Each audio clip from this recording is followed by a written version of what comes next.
Wondering how to send fax from Gdrive without any subscription or registration? Use our eFaxing app to send fax directly from Gdrive, Gmail, GDoc, GSheet.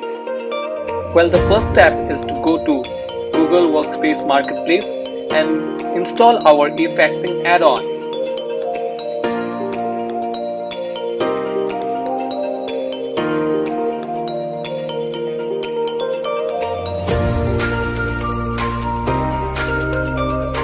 Once you have installed the add-on, it should appear on the right-hand panel of your Google Drive homepage.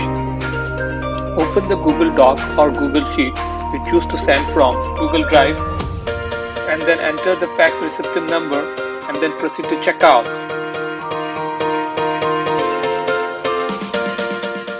Once you reach the payment page, please verify the number of files and the number of pages before proceeding to the payment. Even though the amount is shown in USD, you will be charged only in your local currency without any additional charges. Upon successful completion of your payment, your fax would be sent immediately.